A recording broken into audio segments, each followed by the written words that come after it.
पर्यटक एवं तीर्थ स्थलों के लिए लोकप्रिय बिहार प्रांत की पावन भूमि वैशाली नगर, जहां 2616 वर्ष पूर्व अवतरित हुए जैन धर्म के 24वें तीर्थंकर और वर्तमान शासन नायक भगवान महावीर स्वामी की जन्म स्थली के नाम से विश्व में सुशोभित है। इस तीर्थ पर अनेक प्राचीन जैन मंदिर स्थित है, जिस कारण ये तीर्थ संपूर्ण जैन समाज की आस्था का प्रमुख केंद्र माना जाता है। क्षेत्र पर यात्रियों के लिए भोजन एवं आवास की समुचित व्यवस्थाएं हैं। तीर्थ क्षेत्र के दर्शन कर अपने जीवन को सार्थक करें। बिहार के पटना से वैशाली की दूरी महज 70 किलोमीटर है, जहां बड़ी ही आसानी के साथ देश के कोने कोने से भक्त पहुंचकर प्रभु दर्शन का लाभ प्राप्त करते हैं। आप भी ऐसे अति प्राचीन तीर्थ का दर्शन वंदन कर स्वयं को धन्य करें।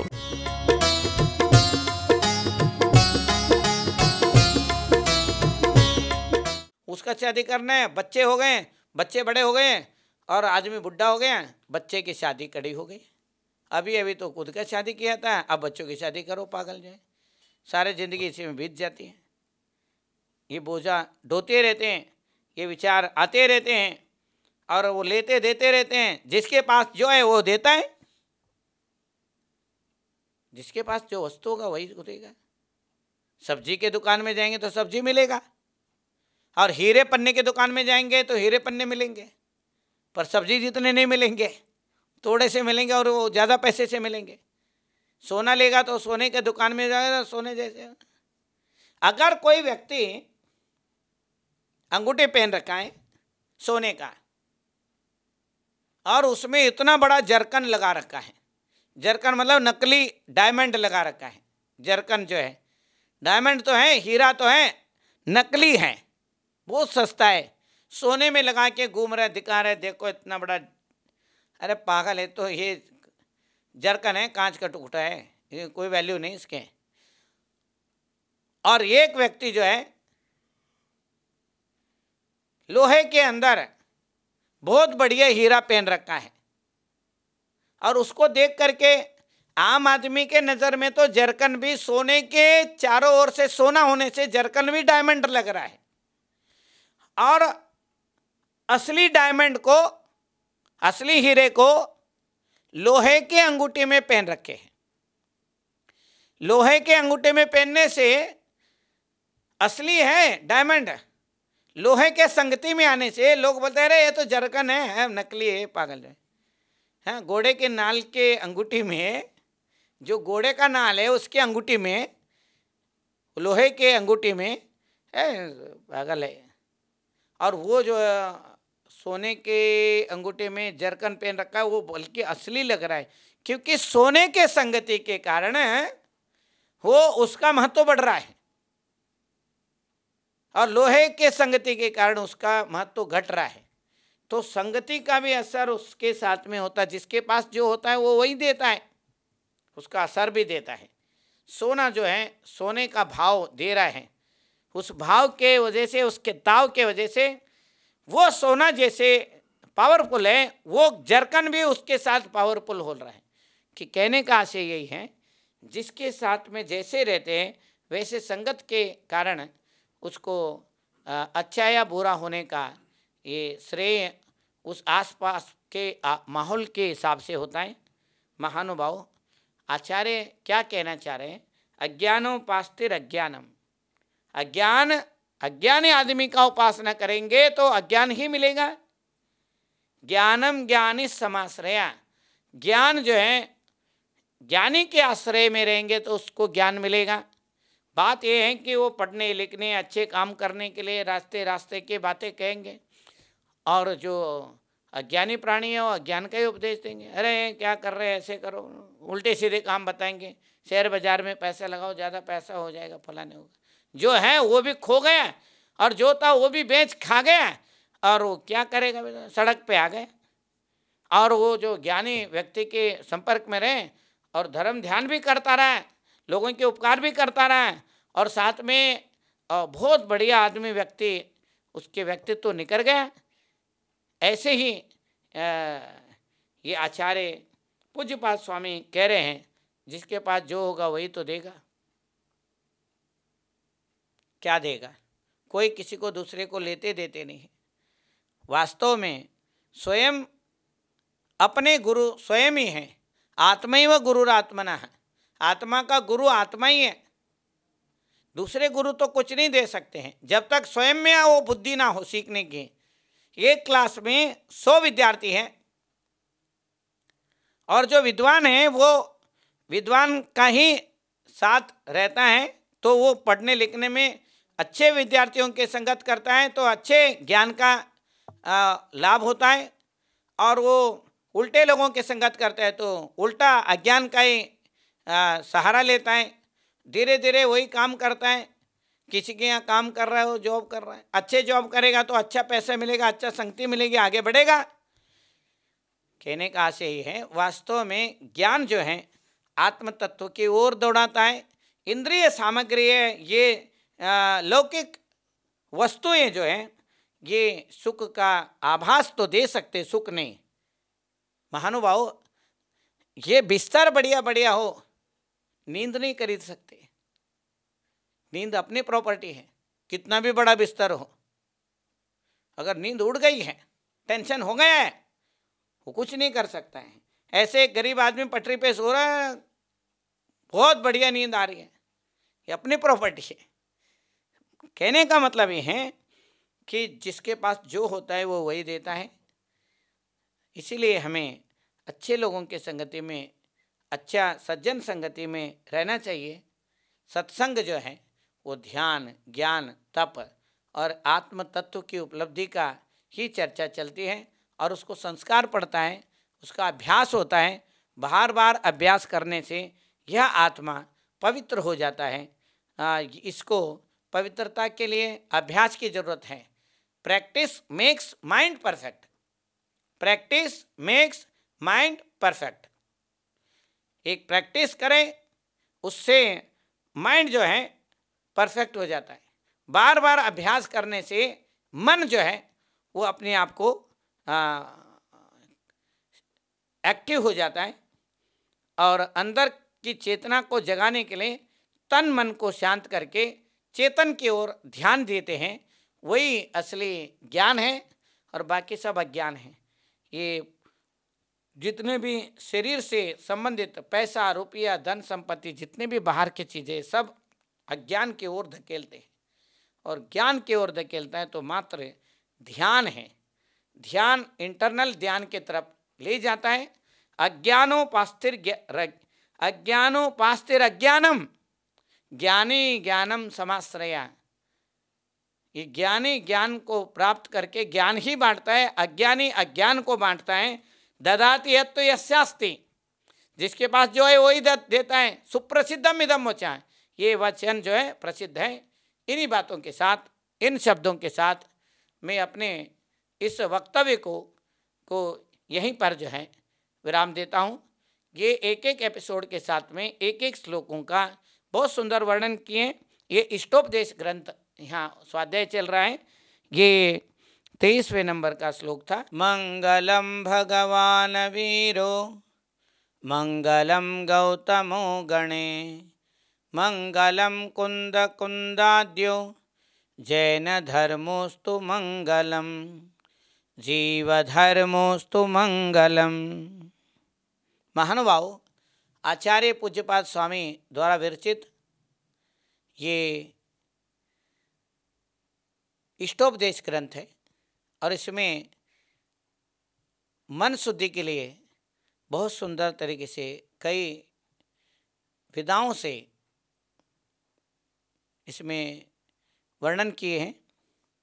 पूज्यपाद आचार्य 3 तरीके के ग्रंथ लिखे हैं। सबसे पहले मन शुद्धि के लिए समाधि तंत्र इष्टोपदेश, वचन शुद्धि के लिए जैनेन्द्र व्याकरण और काय शुद्धि के लिए आयुर्वेद ग्रंथों की रचना की। और यही मन शुद्धि की बात चलती है, किस तरीके से मन को एकाग्र करते हैं। उस एकाग्रता के कारण ध्यान होता है।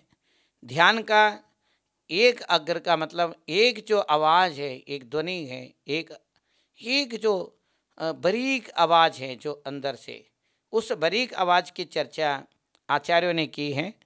और वो वास्तव में वो बारीक आवाज़ भी ध्यान नहीं है और वो माध्यम हो जाता है कि मन शांत करने के लिए, मन शांत होने के बाद फिर ध्यान हो जाता है। मन शांत होने के बाद अपने आप ध्यान होता है। दृष्टि जो है वो अपने भीतर के ओर हो जाती है, तो ध्यान का बहुत आनंद आता है। और जब आत्मा की तरफ ध्यान हो जाता है तब उसका अलग ही फल मिलता है। उसमें किसी भी प्रकार के बीमारी, रोग, दुख, तकलीफ, किसी भी प्रकार का शारीरिक कष्ट, चाहे कितने भी भयंकर कष्ट हो, वो सारे नष्ट हो करके केवल एक आनंद का अनुभव होता है। वो ध्यान के अंदर अनंत सुख को प्राप्त करने वाले वो जो मार्ग है मोक्ष का, वो मार्ग निर्जरा के द्वारा मोक्ष मार्ग खुल जाता है और वो आने वाले आश्रव का निरोध हो जाता है, संवर होता है। आश्रव निरोध संवर है। जो आश्रव का अर्थ होता है कर्म जो आत्मा में आ रहे उसको आश्रव बोलते हैं। संवर का मतलब वो विचार जो आ रहे निरंतर, काय वांग मनः कर्म योग, मन से वचन से काया से जो काया का जो कर्म है उसके द्वारा जो अंदर भाव आ रहे, विचार आ रहे, कर्म आ रहे, उन आत्मा के प्रदेशों में कर्मों के आने के चिपकने का जो वो है वो बंद हो जाता है, आश्रव निरोध हो जाता है। इसी बात को पूज्यपाद आचार्य यहाँ पर इष्टोपदेश ग्रंथ में बता रहे हैं। परेशाद्य विज्ञान दास्रवस्य निरोधिने जायते अध्यात्म योगेन कर्मणामासु निर्जरा। ये कितना सुंदर बात बता रहे। परिचयाद्य विज्ञान, परिचय आदि आध्यात्म के योग से, अध्यात्म योगेन, अध्यात्म के योग से, अध्यात्म का अर्थ होता है आत्मा से संबंधित योग, मतलब मन का जो चंचलता शांत होकर के आत्मा से जुड़ जाए, अंतरात्मा से जुड़ जाए, वो अंतरात्मा का जो संबंध है वो परमात्मा से जुड़ जाए, वही ध्यान है। योग का उत्कृष्ट रूप ध्यान है। ध्यान धारणा समाधि, फिर वो धारणा समाधि की ओर अग्रसर होता है, आगे फिर आगे मोक्ष की ओर उसकी गति होती है। सबसे पहले निर्विचार होने की बात है, फिर निर्विकल्प की बात बाद में आएगी। पहले प्रारंभिक दशा में ध्यान में निर्विचार का ही अभ्यास होता है और उसके बाद निर्विकल्प दशा धीरे धीरे अपने आप ऊपर के दशा में आ जाते हैं। वो दुर्दशा में जब तक रहते हैं उससे हट करके कि अच्छी दशा में आ जाए। तो यही बात आचार्य पूज्यपाद स्वामी कह रहे हैं। परेशादि विज्ञान अविज्ञानम, अविज्ञानम का मतलब अज्ञान, अनुभव नहीं होना, अनुभव नहीं होना, अनुभव शून्य होना। जब ध्यान में बैठते हैं परिचय आदि का जो कष्ट है, तकलीफ है, वो कुछ भी नहीं कर सकता है। जैसे केस लोच कर रहे हैं, ध्यान अपने ओर हो जाता है तो केस लोच का ध्यान ही नहीं रहता है उधर। ध्यान जाते ही दुख शुरू हो जाता है। ध्यान दृष्टि हटी, दुर्घटना घटी। किसी को भी सिर में दर्द हो रहा है, बार बार सिर की तरफ ध्यान जाएगा तो पता चलता है, और वो इधर उधर कामों में लग जाते हैं तो पता ही नहीं चलता सिर में दर्द भी हो रहा है। बुखार में भी लोग काम करते रहते तो उन्हें बुखार आता है, चला जाता है, पागल जो है, इसे बुखार मत होना। बुखार बोलता है चल, ये बेकार आदमी है, कोई ध्यान रखता ही नहीं है। तो कहने का मतलब है कि एक किसान को फोड़ा हो गया, फोड़ा सोचा यहाँ आराम से रहूँगा, उसके पीठ पे हो गया।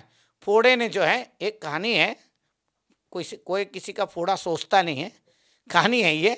मान लो फोड़ा एक व्यक्ति है, वो किसी के ऊपर जाके बैठ गया है, मतलब किसान के पीठ पे बैठ गया।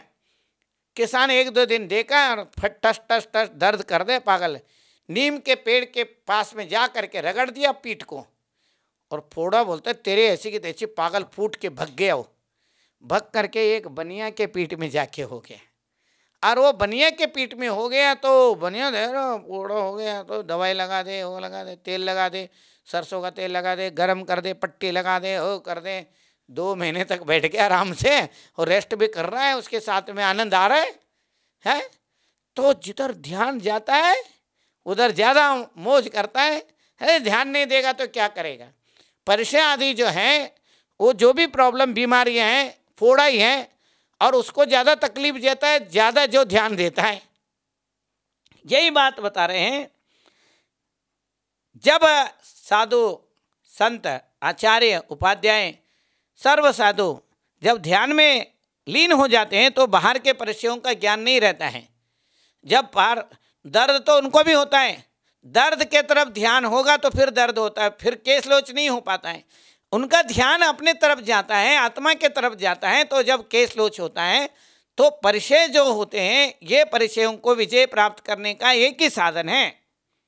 परिचयाद्य विज्ञान, उधर ज्ञान ही नहीं होता है, उधर ध्यान दिया ही नहीं। यही तो है विचार। विचार उठते हैं, विचार आते रहते हैं। अभी बाल पे हाथ नहीं लगाए विचार आ गए, बाल खींचेगा तो बाल वहीं रह जाएगा, हाथ हिल जाएगा। और मूंछ के बाल उखाड़ते तो हवा ही खराब हो जाती है। कहने का मतलब ये है कि यही आचार्य जो पूज्यपाद स्वामी कह रहे हैं कि अध्यात्म योगेन, आत्मा के योग से, अध्यात्म योग से, ध्यान से, ध्यान में लीन होने के बाद शरीर के साथ क्या हो रहा है यह ध्यान नहीं रहता है। शरीर में ध्यान नहीं है, अपने में ध्यान है, आत्मा में। आत्मस्थ हो जाता है। वो जब आत्मस्थ होता है, अपने आत्मा में स्थित हो जाता है, आत्मा के द्वारा आत्मा को ध्यान करता है, तो शरीर का ज्ञान नहीं होता है। शरीर तो एक जड़ पुद्गल रह जाता है, एक पत्थर बन जाता है, काष्ठ बन जाता है, लकड़ी की तरह बन जाता है। तो वो लकड़ी की तरह बन के बैठेगा तो केस लोच करो, कुछ भी कर दो, उन्हें कोई फर्क नहीं पड़ता। बाल उखाड़ते रहते हैं, वो बैठे रहते हैं। होता तो बीच बीच में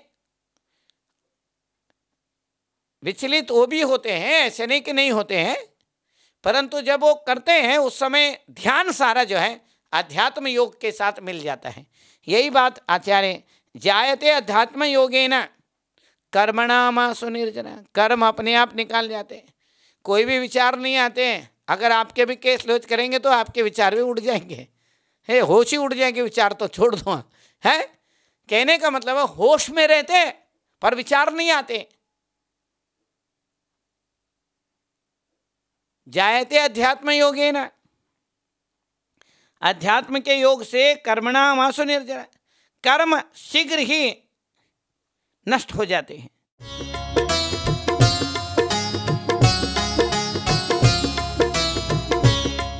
पर्यटक एवं तीर्थ स्थलों के लिए लोकप्रिय बिहार प्रांत की पावन भूमि वैशाली नगर, जहां 2616 वर्ष पूर्व अवतरित हुए जैन धर्म के 24वें तीर्थंकर और वर्तमान शासन नायक भगवान महावीर स्वामी की जन्म स्थली के नाम से विश्व में सुशोभित है। इस तीर्थ पर अनेक प्राचीन जैन मंदिर स्थित हैं, जिस कारण ये तीर्थ संपूर्ण जैन समाज की आस्था का प्रमुख केंद्र माना जाता है। क्षेत्र पर यात्रियों के लिए भोजन एवं आवास की समुचित व्यवस्थाएं हैं। तीर्थ क्षेत्र के दर्शन कर अपने जीवन को सार्थक करें। बिहार के पटना से वैशाली की दूरी महज 70 किलोमीटर है, जहां बड़ी ही आसानी के साथ देश के कोने कोने से भक्त पहुंचकर प्रभु दर्शन का लाभ प्राप्त करते हैं। आप भी ऐसे अति प्राचीन तीर्थ का दर्शन वंदन कर स्वयं को धन्य करें।